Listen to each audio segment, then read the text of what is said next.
I got it. Yeah, crazy. Somebody else just chimed in, I think. Lucy. You guys getting any storms? Yeah, it's pouring. It's raining, it's pouring, the old man is snoring. Hey, guys.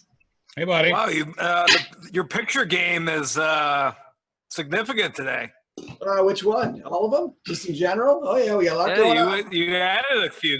You added a few. Oh, yeah, we got the lamp over here, Coach. We got Abby now fully displayed here to the left. Yeah, I like Abby. I like the new lamp. Yeah, oh, yeah. The Tiffany lamp. Oh, yeah, little lamp, classing up the place a little bit, Mm-hmm. That's what we do, Coach. All about the background. Hey, listen, I went with another background. I actually tried to spin it this way, and it's really got an Oval Office feel for it. I may do that one of these nights just to mess with you boys. I don't know if I can handle that. That's too much going on.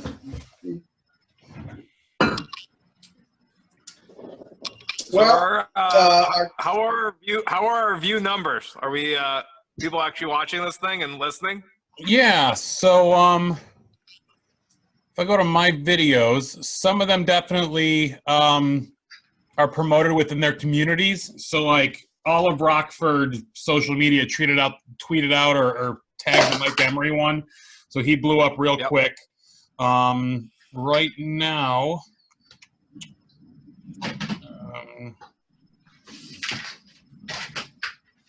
Let's see. The Ron Martinello one has 205 views. The original one has 198 views. The Mackenzie Lawler one has 197 views. Tony Quinn, 135. Mike Emery, 137, but he was only published 4 days ago. So we've got 22 subscribers, and we're, kind of going up. I think what we're going to try to do is put together an email to the members of U.S. Lacrosse Michigan, just with some available videos, some free resources and stuff that we have available to them, and maybe mention in there that, we've been doing this if they want to subscribe or check in on us. So we've been having some fun with it, or we're planning on doing it. Hey, what about offering your level 1, level 2 coaching for coaches online? Is that possible? Maybe, but I don't know. So much of that is going through our folks nationally that I don't know, but I can find out. There's somebody chiming in. I think there's 2 people, 2 different shoulders chiming in. I think it's a helper. I think it's our guest and a helper. Hello? Hey. Yes, we're here. Hey, guys. I'm sorry. I'm having some technical issues, I think. But I think I'm almost there. No worries. Oh, You're better than Lucy, some. You love that background, Lucy. I do. I approve. My wife's helping me get it set up. Can you guys see me right now? Yeah, you're good, buddy. Yeah. The only thing I'd say that we need to start telling guests is be lit from the front. If you're lit from behind, we get shadows. But it's more important that we can hear you. Oh, he looks fine. Lit from the front. Sounds I weird. Can we turn on the little light out there, man? Check the light. The lighting. Lighting's always important. I work on my lighting every day, to be honest with you. Gotcha. Well, I've been impressed by the background, so I wanted to. I like it. You win. You are better? Yep. Much better. Perfect. All right, so let's jump into this. I know for a fact Liberty has watched several of these because he's been emailing me telling me that he's been picking up tips and information, so he knows who we are and what we're doing here. I want to just read you a quick note, John and Chris, that Liberty sent to me. His background, I can give you a feel for Massachusetts and upstate New York lacrosse, as I grew up there and played, ref, and coached varsity lacrosse there. He moved to Traverse City in 2005 after 2 years of coaching varsity lacrosse at Amsterdam, New York, and started the first travel team in Traverse City in the spring of 2006. He had Traverse City Central, West, and SF, St. Francis, on one team for 2 seasons, and then split, and school got its own team. He took over Central and was head coach of the Thunder Squirrels from 2008 to 2017. Then the schools let us in, and I can tell you about the process combining two big rivals into one cohesive team and coaching staff. A couple other notes. Justin Ronayne has been mentioned a few times. Great guy, was on my staff in 11, 12, and 13. Then he got busy with kids in life. We know how that goes. Accurate. I ran away from that. Yeah. And then he played at UMass on the JV team in 93 and actually got to play at West Point. And he was actually a camper at Rutgers, maybe when Colin was up there. And most importantly, he has an old Ullman dyed lacrosse stick, an old Ullman catalog, and he saw the Dead 7 times before Jerry Garcia passed away. So that's the bio. He hit on the important part. We're nerds. We like the Grateful Dead, and we like where we played. So Liberty, welcome to the podcast. Hey, thank you. I appreciate it. I got to tell you, he is most suited for this podcast, I think, of any of our guests. Not that we don't love all of our guests, but in terms of checking the boxes, fellas, I think he's checked the most boxes. You're just most impressed by his background. That's like 10 background. I mean, that's just like 10 boxes right in a row. I mean, that automatically vaults him to the top. Yeah. Listen, guys, I got to say I'm a little intimidated because the last two guests were 8-time state champ at Rockford, and then Maryland lacrosse legend. Yep. A little bit nervous following that up, but I'll give it a whirl. Your background's better, so you're good. Don't worry about it. That makes up for everything. Been to the Grateful Dead. I mean, that takes away all American stuff all day long. It's fine. Coach Martinello probably saw him like 25 times, you know? For sure. I don't think you can remember. I'm sure he's with his brother, though. One of them, yeah. So here's how we got to Liberty. As we do these podcasts, we ask people, who else do we need to talk to? And I say this every episode, that this is just to have fun conversations with people in Michigan. And they can be, for the most part, East Siders, West Siders, high school, college, could be NCAA, NAIA, club, travel, whatever. Tony Quinn gave us your name and said you would check the box as somebody that came from out east to Michigan, and that was heavily involved in the travel team, have a United team, and that we'll call it northern region of Traverse City, Petoskey, Boyne, all that kind of stuff. So I read part of your bio. Give me kind of your current day job and then what current coaching positions you have. Absolutely.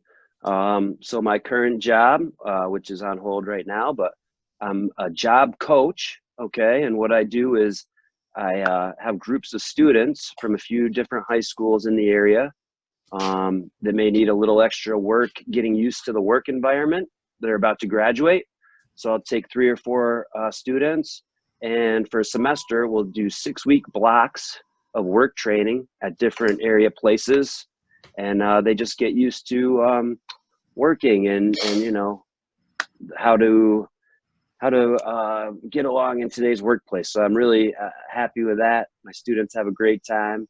And then I'm the head coach of TC United, our combined team up here in Traverse City now. So this is combined, not with St. Francis anymore. This is just the 2 public schools? Correct. When I started the team back in 2006, we were all 3. And then we all split, all had our own team for 10 years or so.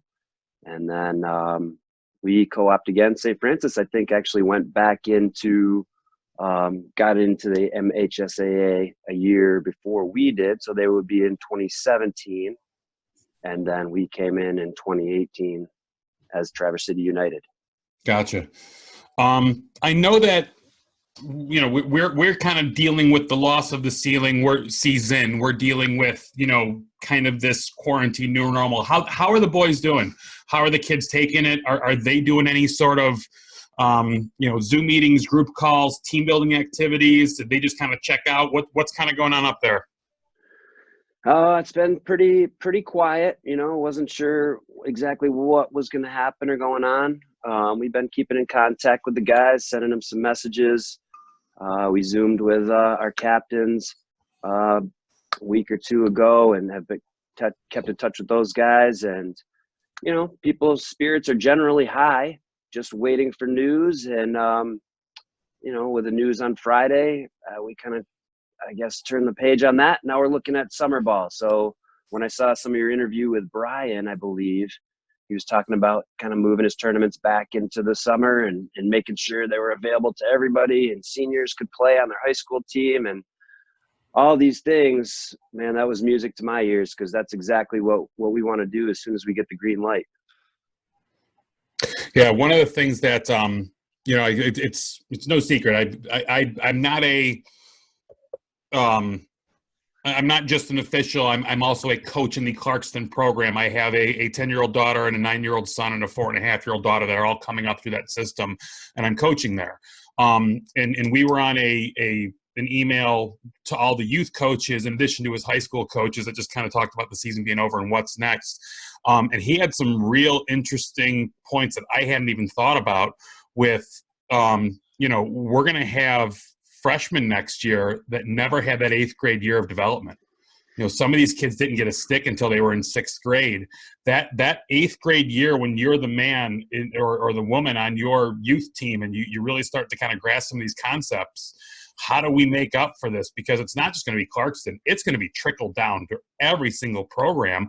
And I've got a feeling that you might see some of these 8th graders, the class of 2024, I guess it would be, you know, universally across the board with them losing that season. How does it help or you know, kind of stunt their development?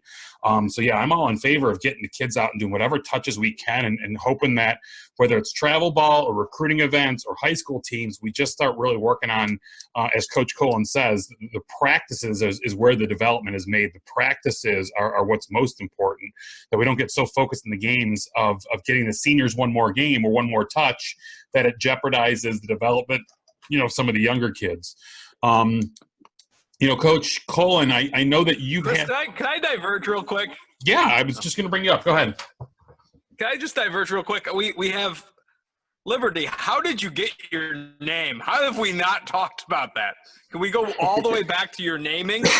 Like Absolutely. unique name. I didn't know. You know, it's just a very interesting name. For sure. Sorry, Chris. I know we just got into. Who cares about lacrosse? Let's talk about this name. No, I was looking forward to some chat with you guys just about various subjects. So the name, well, my mom is kind of an English teacher, poet, screenwriter type of lady. So she's very creative, and my dad was actually in the Army when I was born, and my mom was kind of running anti-establishment newspaper at the time. So they were she was a hippie a little bit, and she liked the name. And it was actually also my great-grandmother's maiden name. So it was a family name and kind of all that wrapped into it. And she just picked that. And but believe me, people have been asking me and poking fun at me for quite some time about it. Well, the interesting thing is a lot of times with our guests, I kind of Google stalk them beforehand. So like, you know, when we had Marianne Meltzer on from Lawrence Tech, and I'm actually kind of publishing hers right now, you Google her and it's all this stuff about, you know, ACC 50th best players or conference 50th anniversary team and 2-time All-American and player of the year. I Google you in the Liberty University Provost 50 times before I even get to the word lacrosse. So right. Yeah, it's kind of a unique one. Yeah, and we're kind of tucked away up here. Not too many people hear about us or know about us or anything like that. So we're definitely under the radar, but you know, that's we're doing what we can. Stay off the grid, man. Keep it on the down low as long as you can. I fought staying off the grid for. I got to go back to the name here. So, what Yes, kind sir. of nicknames did you have growing up? What was an affectionate name? You know, what's short for Liberty? I don't know.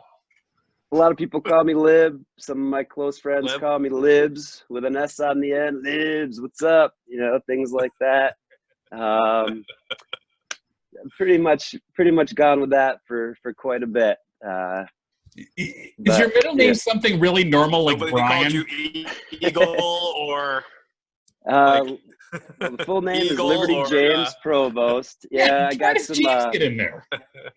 I don't know. I got some, is your sister named Justice, this, that, and the other thing.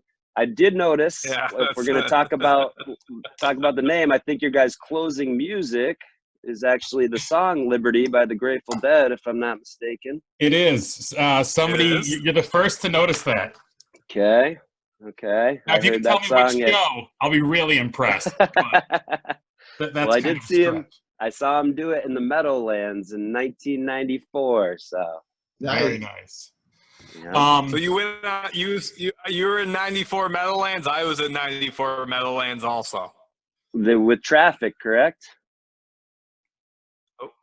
Did Traffic open up for him? Or was that 95? I listen. I actually don't remember much of that one. To be honest with you. Hey, Obviously.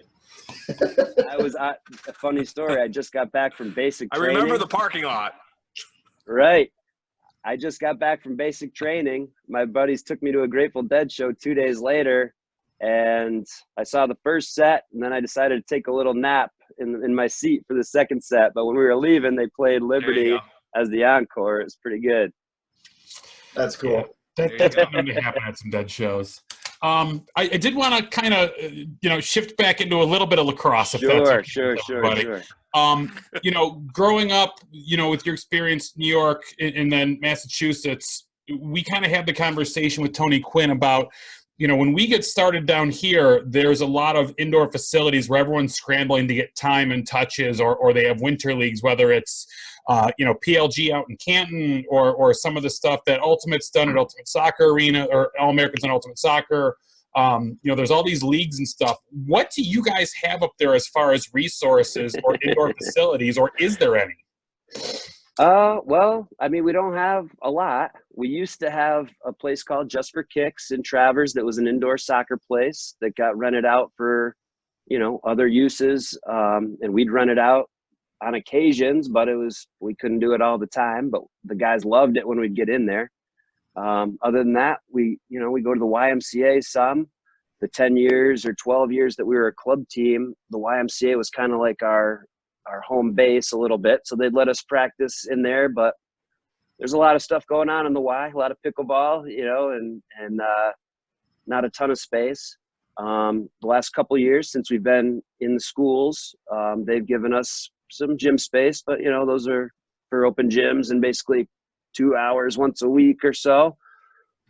So yeah, the weather up here, it's a challenge. There's no two ways about it. And it shortens our season. Right. But it came across my mind that there's some advantages to it too. Okay. Because we're out there. Well, these guys that are willing to go out and practice in a frozen parking lot, say, or, be at the Y at 7 a.m. on a Sunday, if that's the time we can get, those guys are doing it. They're putting the time in and it just builds some camaraderie. I think it builds a toughness, just an intestinal fortitude maybe for some of our outdoor practices. And I think that pays off in the long run. In the beginning, it's tough because it's hard to pass and catch. Everybody's hands are frozen. Your feet are wet. Those first practices when we were outside on grass, they weren't good, or they're tough, but they build some toughness in you. And then I'd also say that when we have teams from down south that come up and play us, especially in early April, I mean, those guys can get off the bus sometimes and be shook at the weather up here and how cold it is, and they're not prepared. And my guys are ready to go. Or what happens a lot is we're up here working in the frigid conditions, and then we bop down there to play a game in early April, and it's cold, and those guys are cold, and we're like, hey, we're pretty much on spring break right now. Like we're used to, twice this bad. So I think sometimes it comes around and helps us a little bit in certain ways. Yeah. It makes it tough. We talked to Tony. I'm also good friends with Dr. Mike Carroll. So,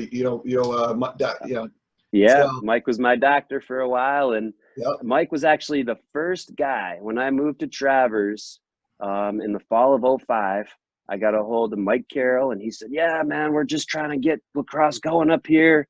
He had just started the in-house league, and all the guys were just pretty much showing up, and they'd split up teams and play, and that had been great. And he's like, hey, you wanna make a travel team, and you take the older guys, and I'll take the younger guys. And and that's what we did. So Mike's been a huge part. He was in Travers, like I said, if I got here in 05, Mike was here in 03 or 04 trying to get it cranking before me. So yeah, no, he's quite a guy. Obviously, he's on the front line right now dealing with the COVID situation. I keep in contact with him, but we'll have him on once things settle down. But yeah, Mike's done a great job up there, and I actually try to, I schedule the games for Brother Rice, and he always calls me. He's like, hey, listen, I got this, and I can't get a hold of this guy, and so I try to help him out as much as I can, especially with some of those Grand Rapids teams looking for games. You know what Mike did for us the very first year? In the spring of 06, we got our travel team together, and Mike said, let me make a few calls. Maybe I can get you guys, something down at Brother Rice. I don't know what it's going to be, but something. And so he called, and he's like, yeah, I got you guys a game down there. It's going to be against like their JV guys or maybe one of their younger guys. But so we're like, great, that's fantastic. We went down there on a Friday. I think we might have watched their varsity play on a Friday night, which was amazing. Yeah. At their home field. And then we stayed over. And then on Saturday, we scrimmaged them. And they said it was the JVs, but I feel like there was some freshman team mixed in there. Yeah. And with our varsities. And we kind of sat in the zone all game, and we didn't give up, a ton of – they had the ball the whole time, essentially. Their stick skills were amazing. Right. Yeah. But we had some big, strong kids. We played zone. They beat us, I want to say 10-6 maybe. And I was happy. I was very happy. The funny part to me was when we went through the handshake lines at the end, I had some guys, pretty much full beards, essentially, like big guys. And we were shaking hands with kids with no hair at all, anywhere. No hair, freshmen. Some of them looked like maybe 12 or 13, but it was great. They were super nice, and that's cool. It was a great experience. Well, shit, we got to do it again. Excuse my language, but we'd love to. Definitely. I mean, that's something as you go into next season, as we, heck, might as well start planning the season now and scheduling games now. I mean, heck, got nothing else to do. We'd definitely do it again. You definitely come down, you pick a weekend, and I'll set the whole thing up. We'd scrimmage anybody you got. Done and done. Fantastic. All right, Chris Drew, I'm sorry. We had a sidebar there. Carol always comes up and we talk about Traverse City. Have to. Got no choice. No. Carol's such a good person and one of those people that's kind of a conduit amongst so many people in the lacrosse community, especially, the Traverse City area. The next question I had was, where the heck did the term or the team name Thunder Squirrels come from? Yeah, absolutely. So here's how it is. I'll try to break it down for you quickly. So we were the co-op team for the first 2 years. Finally had enough guys to make 3 teams. So we became the central team. Came time to name the team. We had a big vote. Okay. So I gave them like 10 names. I'm like, give them 3, 2, or 1, 3 points, 2 points, 1 point. Everybody votes. I tallied up all these votes. It's hundreds of points between 10 different names. It came out to a dead tie between Thunder and Squirrels. So I'm like, okay. I go back to the team. I'm like, all right, guys, here's the situation. We got a tie vote. We're going to have to revote the ties between Thunder and Squirrels. And my man, Riley Huffman, this is 2008. This guy goes on to become like a Navy SEAL, I believe. And he pipes up from the back, hey, coach, let's be the Thunder Squirrels. I'm like, everyone's like, yeah. I'm like, all right. Done. We're the Thunder Squirrels. Here we go. That's normally how those good stories kind of happen, by accident. Nice, happy little accidents. And the rest is history. The rest is history. I feel like the name Thunder Squirrels kind of bounced around the state of Michigan a little bit. We played some downstate teams, Played the Midlands and Tecumseh a few times, and DeWitt a couple times. We played Williams Hazlitt one year, so people knew us a little bit. Oh yeah, I know all those guys. I know all those teams. I skate because for the Brother Rice Varsity B team, right, which is the second varsity team, those are those teams are the ones that I'm trying to get games with because they're big and strong and our guys are younger and it's typically a good game. For sure. I need to see a logo. I don't think I've ever seen the logo of the Thunder Squirrels. Never seen the logo of the Thunder Squirrels. I got a banner right here. Here we go. We're on the move. I love it. Oh yeah. I got Very nice. Is just the team. I don't have every single team picture. Sorry to move the camera on you guys. Oh. We're good.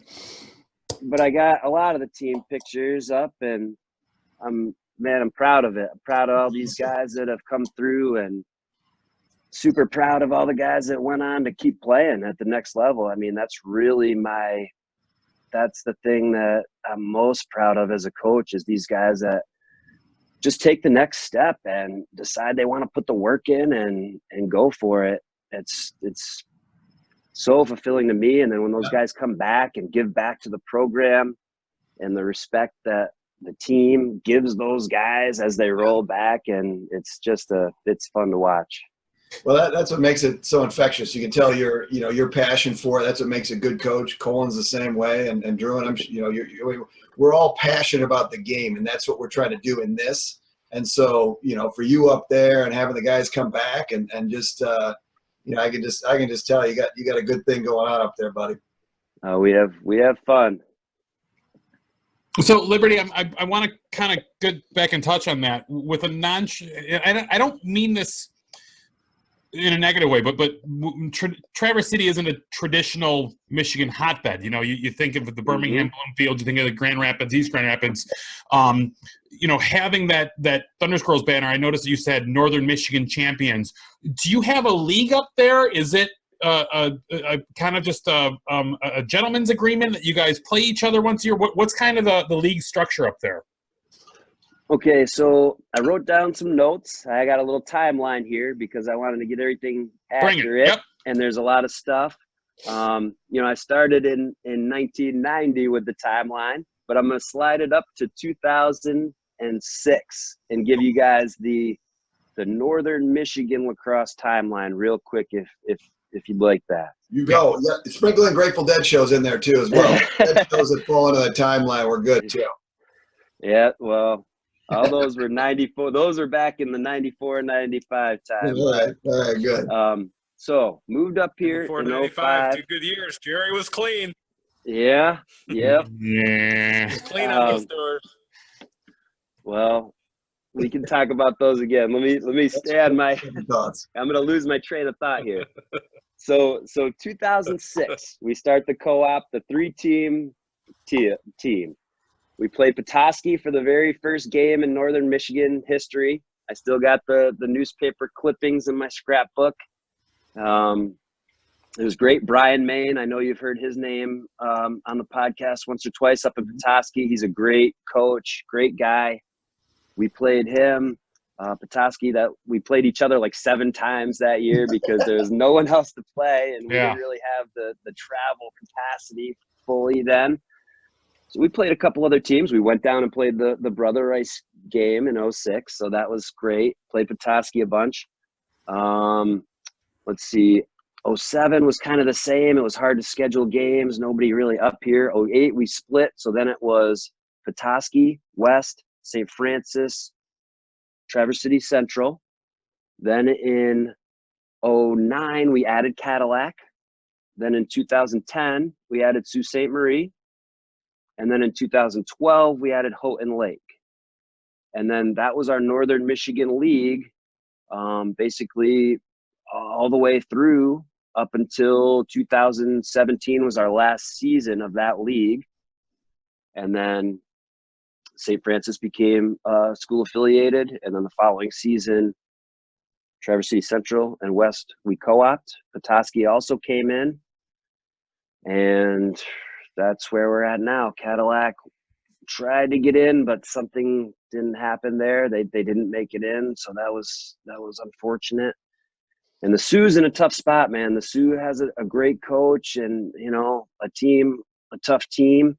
They're just in a tough spot with travel and nobody else to play and everything. Yeah, I was going to say, when even your local game is, a 3-4 hour car drive, bus ride. I mean, yeah. And I've heard there's logistics with them playing across the border as far as insurance and kind of travel. So it's not easy for them to grab games across the border. So they're in a tough spot. But I mean, they were a team last year. They came down and played us. Our JVs went up and played them. So I know they're trying. They're hanging in there. We're doing everything we can to support them. Yeah, and the tough thing is you come down to Detroit or you go down to Grand Rapids, you can get 2-3 games at a pop. You go to the Sioux, you get one game, and that's right. it. And so we would try to schedule weekends up there where like Central, Petoskey, and Cadillac, say, would all meet up there or something, nice. So that we could get multiple games at one location. And right. But then when we became, school affiliated, that makes some of our scheduling and stuff a little more tricky. And now we have to do most of our weekend stuff, with MHSAA games, kind of. Not to mention the fact that the Sioux really sometimes is still buried in snow, honestly, until May. Yeah. We played a few games up there in May where it was cold and tough to play. And now with the playoffs usually starting around, the 12th or 14th, tough to squeeze that in. I will say one thing about the Sioux field. I don't know if you guys have heard anything about it, but it's right on like the river or the lake up there, and the huge boats just go floating by. I mean, it's something to see. It's a scene, man. It's something to see. What about what about Easter break? Has there ever been talk about, Sault Ste. Marie up there maybe not going on Easter break and hosting some teams? Because I think, I'm seeing that more and more. I know at Rice we do it, and you're seeing some more teams, out of state as well. So, when you got a whole week or something, you could maybe do something like that, or meet in Traverse City. Has there ever been talk about that? Because that'd be a week where you can get in you get in for sure 3 games. Yeah, everyone up here goes away for spring break, which is not how it is in Massachusetts, or at least it wasn't back when I was in high school. We never went away. So when I moved up here, I'm like, okay, spring break week. All right, we're going to get, 4 or 5 good practices in, and you get 3 we're going to be ready. Yeah. And then all the guys are like, no, coach, we're flying. We're out of here tomorrow. Yeah. We'll be back in a week. I'm like, what? For me, spring break is for the college scene. That's just where I'm from. But I get it. Things are different up here. So that's fine too. We've adjusted, but nobody's around during spring break up here. Yeah, that's too bad. Yeah. I mean, it's the same down here. I mean, I think in this area, I know Rice, we go away for 4 days. So we leave, we practice Wednesday or a game Wednesday, and then everybody's out Thursday, Friday, Saturday, Sunday, and then you're back at practice on Monday, and then we'll get in 3 games that week. And so that's just like this year, for instance, we were traveling out to Buffalo, and we were doing 3 games in upstate New York. It was going to be it was going to be a great trip this year. Yeah. Just it bums me out every time I talk about it. But terrible spring break for you. So there's one story I've heard about Sault Ste. Marie that I think is the coolest, and I don't know if Colin and Losi have heard this tradition that they have with the greasers. Into the river? Yeah, so they get their bucket full of greasers, and they take all the seniors down to the locks, and they shoot balls against the side of the tankers, so they hear the big dong every time they dump a greaser. Yeah, well, their field is right up against the lock, so there's a lot more than greasers in that locks, man. There's a lot of good lacrosse balls in that field. Everybody that rips a top corner shot that misses, if you're on the north end of the field, it's in the locks.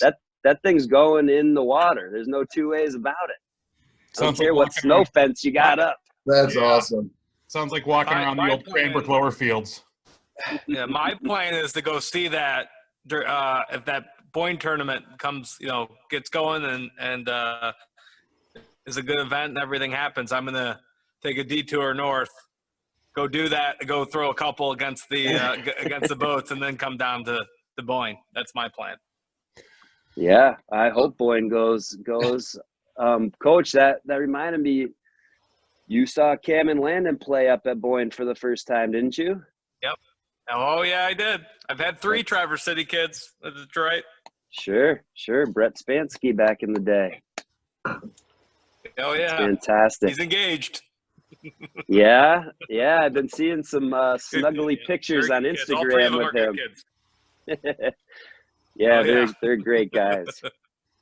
Hey, I got this right Yeah, here. good Cam and guys. Landon brought this back for me last year. Oh, nice. Little UDM workout shirt. There I you was go. Nice. The official pretty logo, the thankful new of those logo. guys. Yeah. That's awesome. That's good. I'm thinking, hey, what do you think? I'm thinking maybe I get the Brother Rice B team and the JV team to trek up to Sault Ste. Marie for a weekend. What do you think? You think Coach Timmis and the guys at Rice would be happy about that? What do you think? Toughen them up a little bit, wouldn't it? How long is that drive? I gotta say it's 3 hours from here, so I'm not sure how far it is from there. 7 hours. 300-mile rule doesn't come into play anymore. I mean, because it's in the state of Michigan. Yeah. Of it.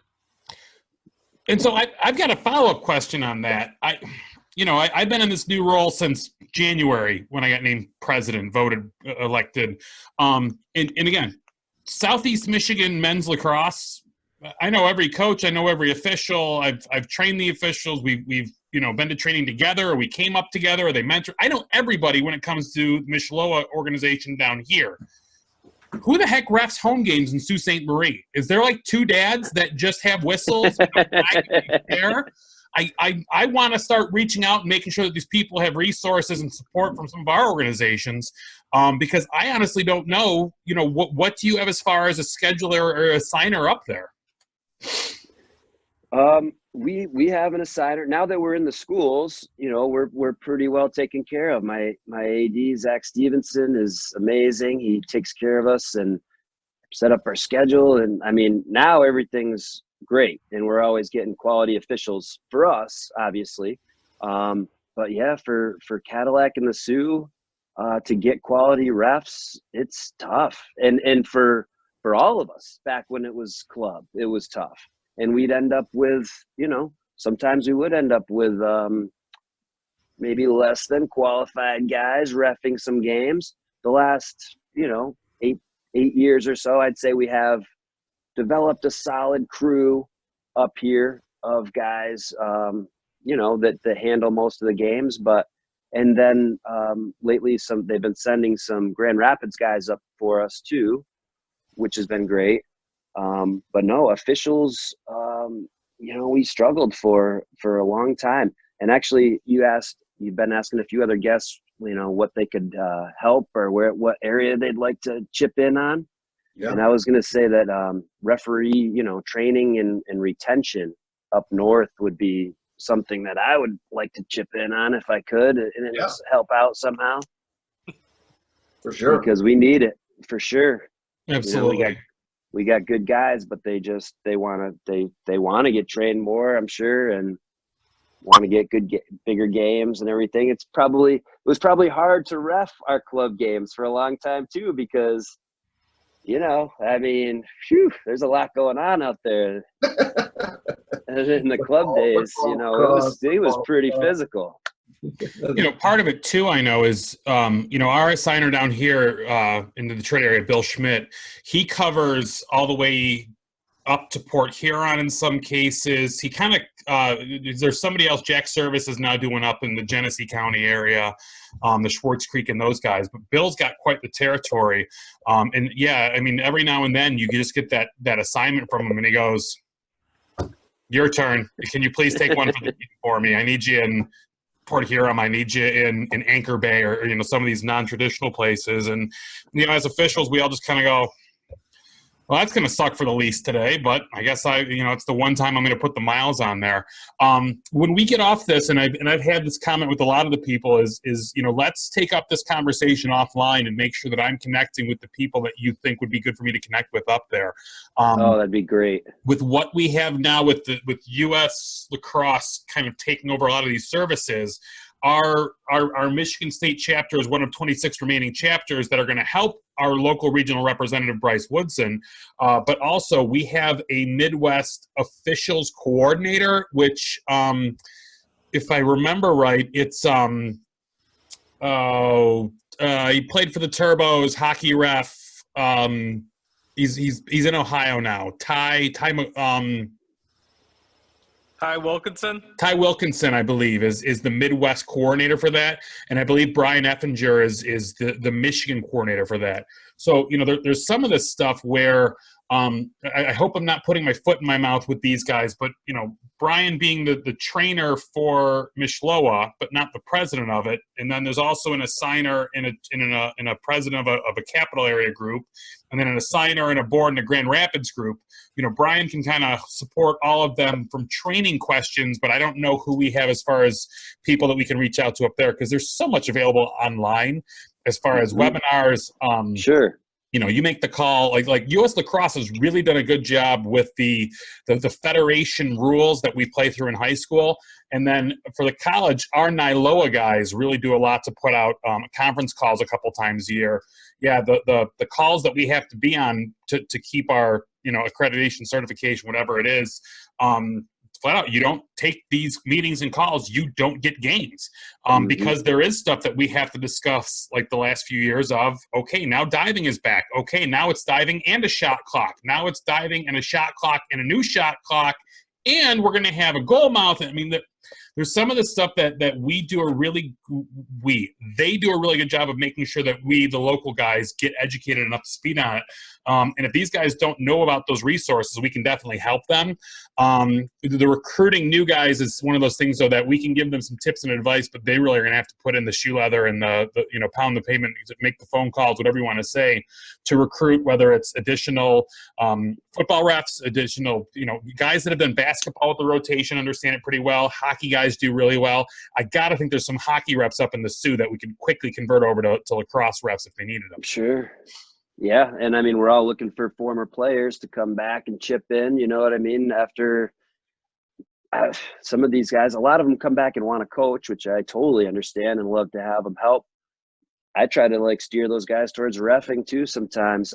Before I started coaching, I reffed for 2 years pretty extensively, lacrosse, basketball, soccer, did some football too. And I think that really helped me. And once I got, my start coaching, those couple years reffing paid off a ton.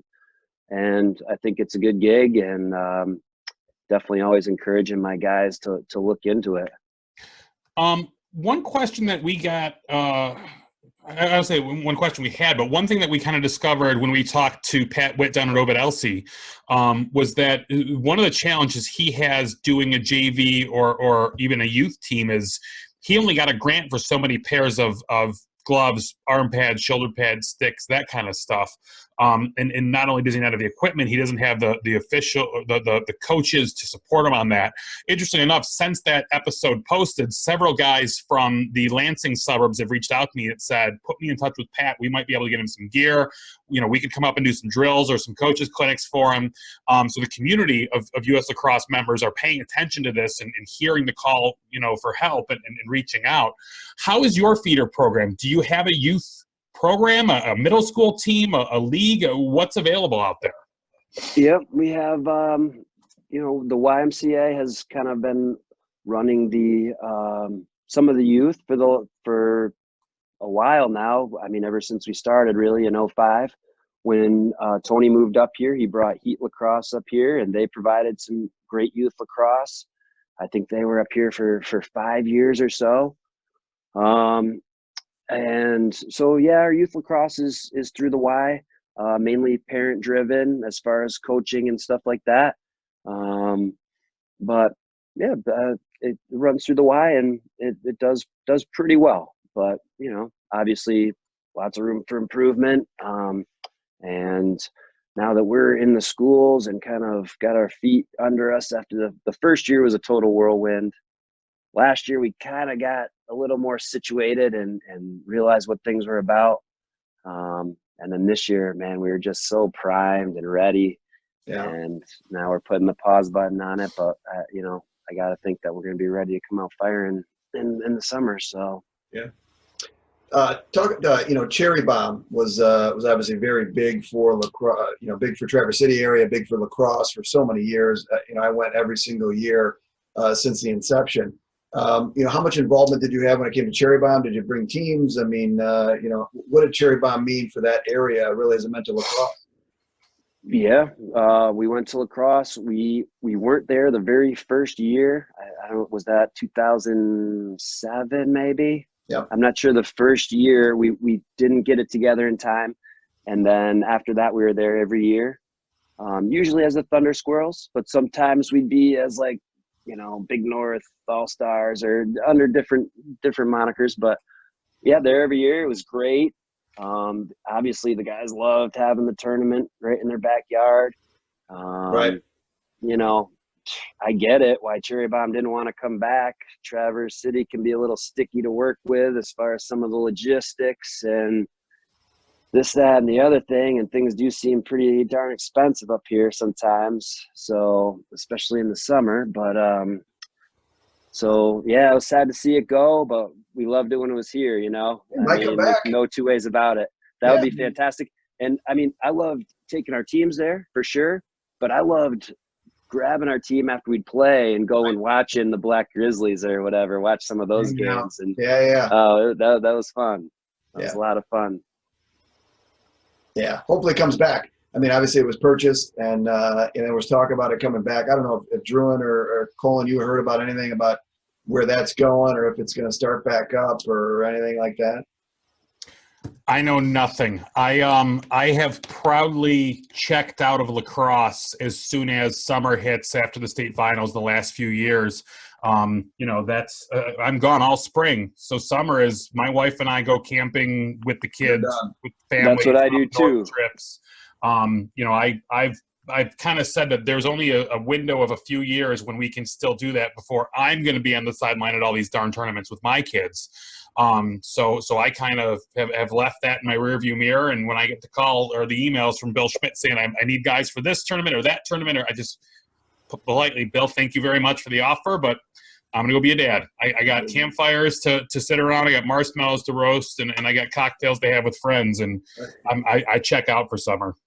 Colin, what do you have for Liberty? Chris, you've been quiet there in the basement, buddy. What do you got? I know you got something cooking. I have so many questions. It's incredible. I had to get to Colin. I could just tell the question. Everyone's hogging his time. Okay. Where did you grow up in Massachusetts? You started in Massachusetts? Yes, sir. Amherst, Massachusetts, home of the UMass Minutemen. Oh yeah.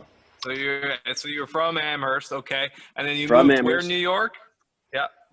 Well, my dad's side of the family is from upstate New York, like Schenectady, Albany area. But yep, I started in Amherst, Mass, and started playing my sophomore year, and just fell in love with it. And we used to walk up after school. We'd walk to UMass and watch the UMass games. We used to watch like Jimmy McAlevey and Sal Lacasio and some of the UMass just stars from back in the day. And we'd walk up and watch the games, and then, we'd go practice and play all the time. And we were just like nuts, never put the stick down, just always had it with us. I started late as a sophomore. Most of my buddies started earlier. So I always felt like I had to like catch up kind of a little bit. So I was just like always had it with me. I loved it. And I mean, the high school ball was the best, and I'm still buddies with like 7 or 8 of the guys from that team. We talk all the time. They're excited that I'm coming on the podcast. They're excited that Western Mass was going to get a little love on some lacrosse talk. All right. Hey, I got a little lacrosse history for you guys too when you're ready for it, but we can keep rolling with the questions until then. Keep rolling with the questions. I just got a second follow-up question, then you can follow up with that. Which pizza do you like better, the Western Massachusetts pizza or the Schenectady pizza? Oh, I thought you were going to go Western Mass or Michigan. Curveball. What have anybody been to Amherst? Has anyone been to Amherst, Mass? Yes. Antonio's. That's my spot. Antonio's Pizza in downtown. That's my favorite pizza of all time. But hey, Schenectady is a gritty town too. They put out some good pizza in Schenectady as well, some thin crust. But I'll go with Antonio's for sure. Did you do okay with square pizza when you got here? It's different. Yeah, it's a little different. And hey, I mean, I'd like to try some Detroit, like some real Detroit pizza. They talk about it up here, but I don't think I'm getting the real deal up here. I need to go down there. Oh, you know what, Coach? I wanted to say we went down, my wife and my son and I last year, and went down and saw you guys play Monmouth, I believe it was.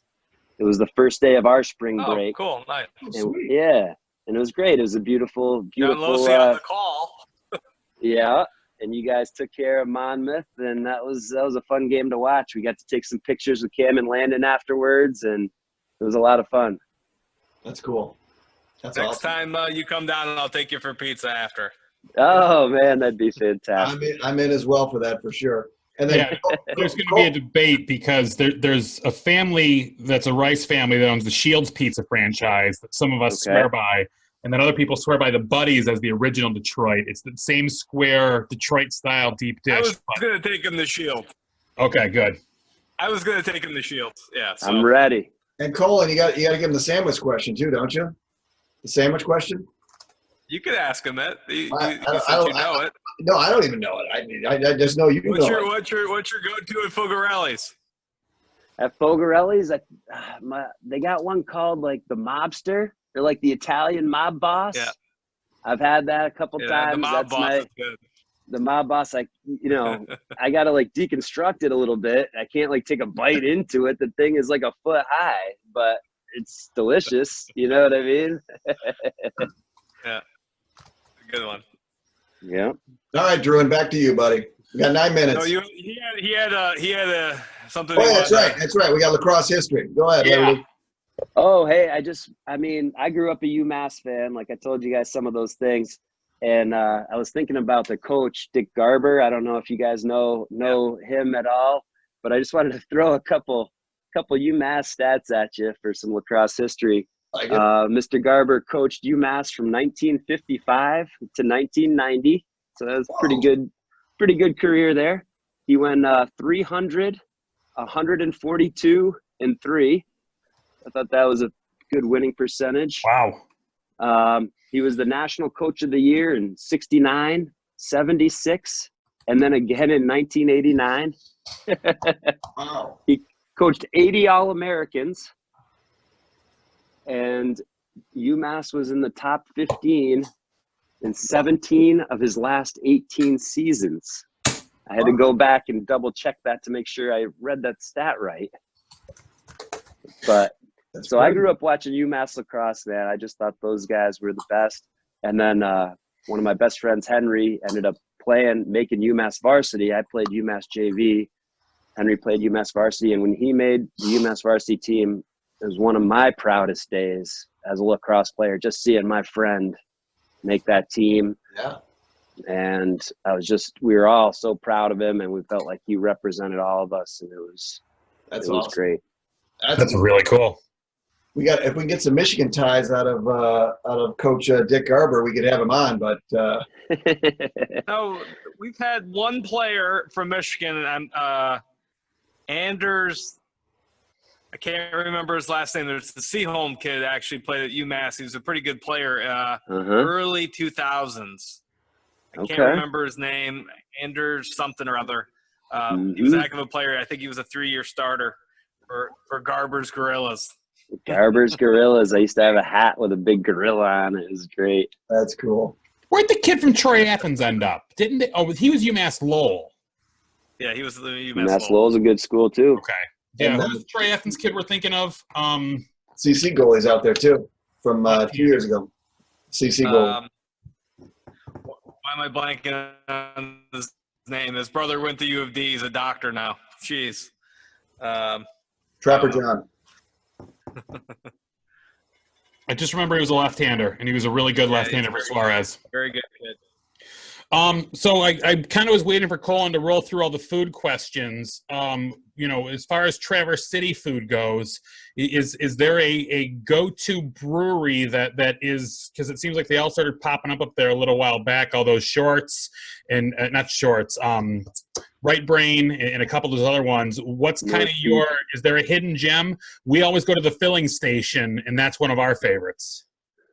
Yeah, filling station's great. I like my wife and I go to Shorts when we can. When we get a chance to go out, we'll go to Shorts. We actually live in Kalkaska, so we're a little bit outside of Travers. But yeah, I go Shorts. We don't go out a whole lot. We're kind of homebodies. But I'll go Shorts, and then I'll go Natty Light on the beer of choice. Keeping it old school. Keeping it real. So as we're kind of, wrapping this up, we always say we want to keep it to about an hour. Sure. With what we're doing with this podcast is to talk to other people, get to know other people, understand the community. We will take this offline and have some conversations about additional things we can do to support you guys up there. Give me kind of what's one thing that you wish more people knew U.S. Lacrosse provided? Give me one thing that you wish U.S. Lacrosse did a better job of providing, even whether it's national or Michigan. How can we kind of learn from these conversations for where we can do better value and better resources? Yeah, I mean, that's a tough one for me. I'm not sure. Like, I feel like we have everything we need. I think you kind of answered that earlier with the refereeing, statement, right? For sure. Refereeing. Trying to work. Yeah. Maybe, do we have a situation where a coach can train a referee? Have we ever done that anywhere? Oh, I'm sure in the early days, it's how they all got their first whistle. Right. I mean, I used to ref games in our league, back when if we couldn't do and other coaches would too. The West Coast, if it was Central versus Petoskey, sometimes the West Coast would jump out and be the second ref, or Petoskey versus Cadillac. If they need somebody, one of us is out there. We all used to pitch in. So, Right. But really, man, like I've been a lot of spots, right? We played in Amherst. I coached in upstate New York, which was a big football school that lacrosse really was totally on the back burner. All those guys there, my first coaching gig, they just wanted to play ball and get coached. Like they didn't even have a coach the year before. The AD would be like, all right, the wrestling coach, it's your year. Go work with the lacrosse kids in the spring. And so when I showed up there, these guys were so hungry and ready to go and proud, even though they're like, were like one in whatever for years upon years. And so like, everywhere I've gone, and then I came out here to Travers, and again it was like basically just starting over, and we were asking just for fields anywhere, any stretch of grass, can we use it? Right.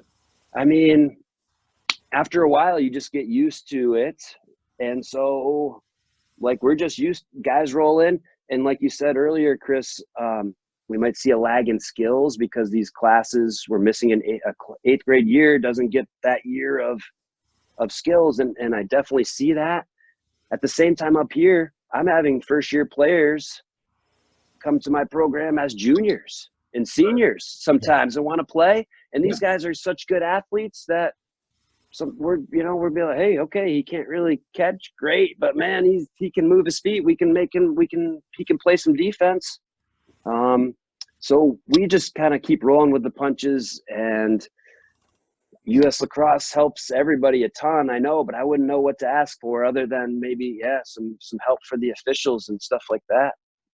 Well, and that's why we're kind of having these conversations is, with the lack of games and practices in a normal season right now, maybe this is kind of the thing that we do to take advantage of it, where we come up for air, we have some of these conversations, we pull some resources, we make some introductions, we recruit some volunteers, and we can use it as a way to not be idle, but actually to strengthen our game. I'm really pushing as far as my day job. I sell websites, and I'm telling people right now, if you don't have one, if you've always been putting off your marketing and you're not an essential service, find me. I've sold 2 different attorney websites in the last week because they were, oh yeah, I'll get to it. Well, now they're, as my one guy said, I do a lot of criminal and DUI stuff. Nobody's driving anywhere right now, so nobody's getting in trouble. I might as well get my website out there so that, we can, start finding more opportunities. I want to make sure that we kind of look at that as lacrosse as well. Like, what is the thing that we haven't been working on that now while we're having this downtime, we do focus on it?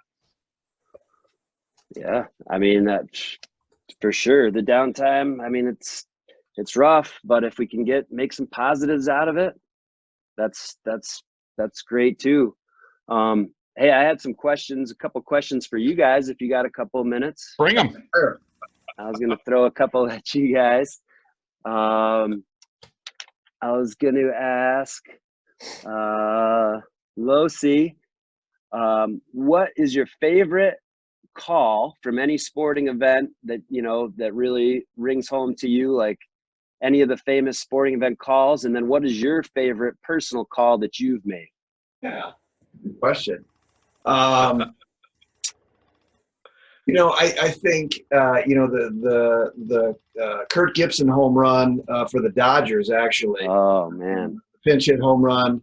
Vince Scully. I don't believe what I just saw. yeah, I think that one rings true. Gibby obviously being a hometown guy.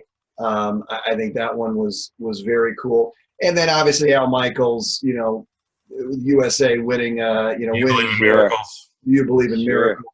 That's kind of the standard line as well. For me personally, I did the Culver Hill game, number 1 versus number 2 was down at UDM, and Culver won that in overtime. And that was, even though I got his name wrong because I couldn't see, when you see the UDM, you got to look over both teams on both sides. Got it. So I got that wrong, but it was still a good call when they won it. They won it in overtime, so it was very cool. Those golden goals. I mean, that's just a special moment in sports. Yeah, 1 versus 2. It was national. I mean, we ended up getting like 9,000 viewers. So that was the largest broadcast I got to have because they actually did it back out on the East Coast on one of the cable channels on the East Coast, and we had 9,000 people tune in. So it was pretty cool. Wow. Man, I would love to watch that. Yeah, it's on YouTube. Culver Hill. All right. Coach Colin, I got a question for you. Just what were the early days, the first couple stops on your coaching trip? Like, how did you break into coaching? And what was maybe when you were a younger player at Rutgers, who was one of the coaches, or what was one of the mantras that always stuck with you and that you still coach by today? I started my coaching at Rutgers because I spent a lot of time on the sideline. So Okay. I was a practice player. I was a guy that my games were on Wednesdays, and I learned a lot about scouting reports and took a lot of initiative to be a really good scout guy. And I think that's probably where coaching started for me. Being that kind of guy on the bench that I was the guy that had to get the guys ready for Saturday. So I had to emulate other people. I had to know other things. And I took that job pretty serious because that was my job and that was my role on the team. So I think that's where coaching started. To be honest with you, I love training kids. I love practice. I love all that stuff. So I've always done it.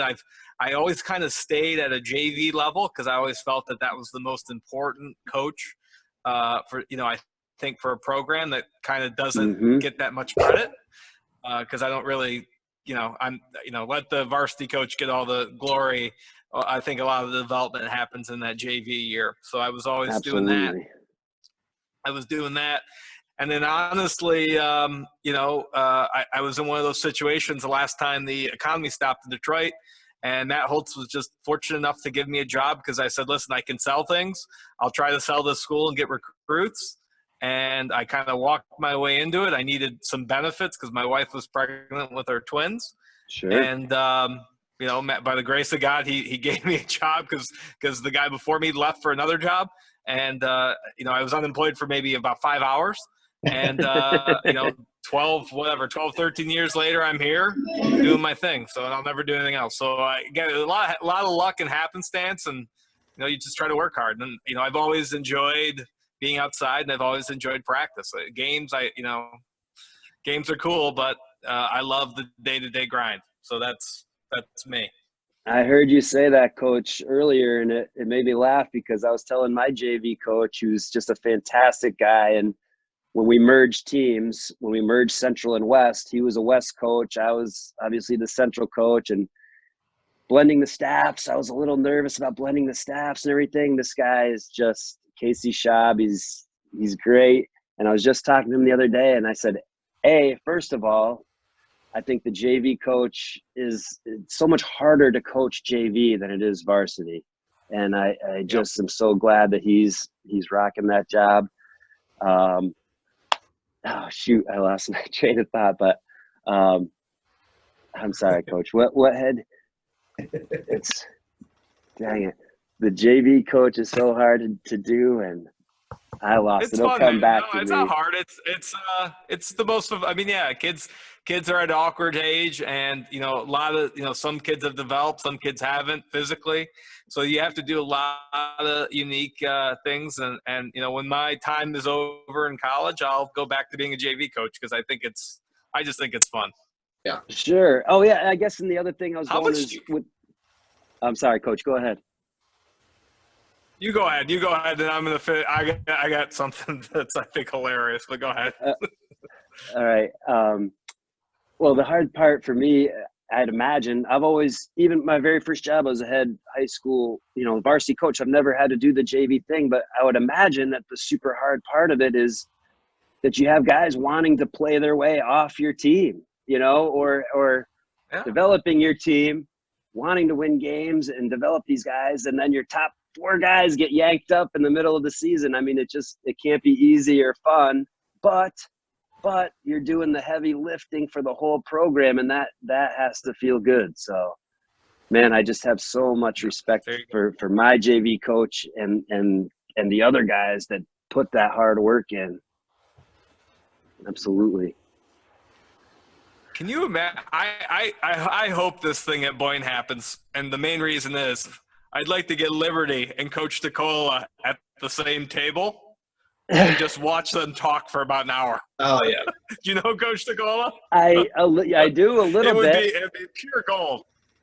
Massachusetts You guy just too. remind me of him so much. It's incredible. Yeah, you know what is funny is I talked to Coach DeCola earlier this spring because he graduated. One of his best defensemen last year graduated and moved to Traverse City and got a hold of me and said, hey, I just graduated from Albion. I'd love to get involved. So I gave Coach DeCola a call, said, hey, what's the word on this guy? And he said, man, Brian is the man. You're going to love this guy. Such a hard worker, great communicator. And so, yeah, and he's been all that. So I'm excited to have Brian on our staff too. And I'd love to sit down with you and Coach DeCola and talk some rides and clears sometime. I'll tell you what we got to do. If this Boyne thing happens, Druid and Colin, I think we need to do kind of a live roundtable where we just grab people randomly. Oh. Maybe not live, but at least we tape it. Oh yeah, people coming off the field. We centrally located. We broadcast it. We do the whole thing. That'd be great. Phil Donahue skinny mics out and interview people. Oh yeah. Put me. Listen. I'll walk around the fields and interview the parents with the solo cups. We'll have to bleep half of it, but we'll have some fun. Well, as long as we're talking about sharing, closely interviewing people, I'm sharing my screen. Let me know when it pops up. There we go. So the Warrior Rivalry Series. There's Lax Losi on the halftime interview. Oh wow! So if you go Google or YouTube Warrior Rivalry Series :1 Culver versus #2 Hill, that thing's got almost 12,000 views. Losi, nice work. That's what's his name? That's Ty Zanders. Yeah, Ty Zanders. So a couple more shameless plugs for us. We do have our U.S. Lacrosse Michigan chapter YouTube channel. We're up to a full 22 views, 11 videos. I just posted the Marianne Meltzer one tonight as we're sitting here. And some of these, the Ron Martinello one already has over 200 views. So, we're getting there. Our Facebook page, when we started doing this, we had 622 followers on the Facebook page. We're up to 744 followers. So we've jumped that up 100 in a couple of weeks. We have our USL_Michigan Twitter account. We also have our iTunes or Apple Podcast channel. We have our Google Podcast channel. And we're just trying to get the name and the word out there. So when in doubt, always go to uslacrosse.org. Top right is the join button. The more that we can get people to join US Lacrosse, the more resources we can have to support some of the more traditional areas with more coaching, education, recruiting resources, but also going to those non-traditional areas with resources like first stick programs, grants, education, that kind of stuff. So as we wrap it up, I don't know, is there anything that we need to touch on real quick before we say we're done for the night, or are we good? I'll tell you what, I'm planning on coming up, Liberty, and I'm going to broadcast the game. I'm coming up, and I'm going to broadcast. Can you get- the game. We'll do a little live stream. Lax Losi in the house up north edition. I'll stay with Mike Carroll, and we'll come up and have some fun. Can you guys still see me right now? Yeah, you're good, buddy. Yeah, you're good. You're back. Do you guys want me to show you any of my old school stuff? I know you've been calling Yeah, out let's for a look at few that. things. That was part of my questions. Keep going. We got plenty of time. I messed up on my screen, so I can't really see you guys. Oh, there you are. I think I have you back. Yes, I have you back. I couldn't see you for a minute, but I got you back. Let me show you a few of my little trinkets here. I've been excited to talk to you guys. This is awesome. I got this right here. Can you see that? Brian 1990. It's a 1990 Brine catalog. I think my wife's tried to throw it away like 5 different times. I won't let her. No way, sister. I got MSU lacrosse helmet. Oh, I great. know Coach Hicks. Is he on your staff, Coach? Yes, he is. Well, he is. Women's coach. He might now. be transitioning to the women's team as the head coach, but that's not official yet. Okay, because I sent 2 players there. Alex Gage went in 06, and then Kyle McLaughlin went there later. And we went down Good to see player. one of Kyle's games. Yeah. And Coach Hicks came and talked to my whole team and spent some time with us before the game. And he was just great. It was great. So that was a great experience. Great. Here's the old Ullman Superlight 2. Oh, yeah. It's a little faded out, but it has the last name on one side. We were the Hurricanes across the top. So my buddy found this. His mom actually found it in his garage, and Awesome. called me up and said, "Hey, man, I just found your stick from 20 years ago. You want it?" I'm like, "Absolutely, I want it. Get it up here." I bring this to every banquet. The kids are like, "What? Is that a girl's stick?" They can't even believe that we used to play with things like this. But yeah, you want to scare a kid from today, hand him a Sam or a Superlight 2 and watch him go, "What?" Yeah, or one of the helmets we used to wear. They're like, "Oh my goodness, those!" The cold helmets on a cold day, man, those things would rattle around. Those things You'd be hurt. lucky to get out of there. A lot of protection in that one. We were having conversations on Twitter about the old turf shoes we used to wear, and it was literally just a carpet on top of a slab of concrete. You fell? Yeah. Ouch. That was it. Shit, that was the first field that UMass had. Was after they got rid of the grass, they just rolled out turf on there. And we have the Bay State games in Massachusetts. Do you guys have I know you have the Meyer State games in Michigan. In Massachusetts, we have the Bay State games where you can it's in the summer and you try out. There's North, West, Central, and then an urban team or a city team, they'd say. We do something like that. I mean, it was great. Honestly, it was great. How cool would that be, Chris and Chris? I mean, you meet. The club coaches get in the way. That's true. And in Massachusetts, they kind of turned it into UMass camp now, and the club coaches have all ruined it, kind of. So, what about this year? Not that they ruined it; it's just the days of that are long gone. What about we do this?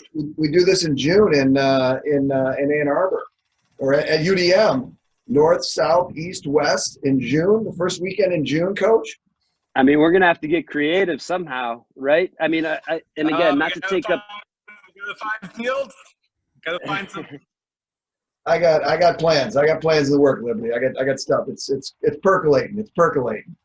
Well, hey, All I right. know. I mean, I've been watching all of them, and what are we gonna do? Time's running out. What if we only have 2 weeks? What if we have 1 week?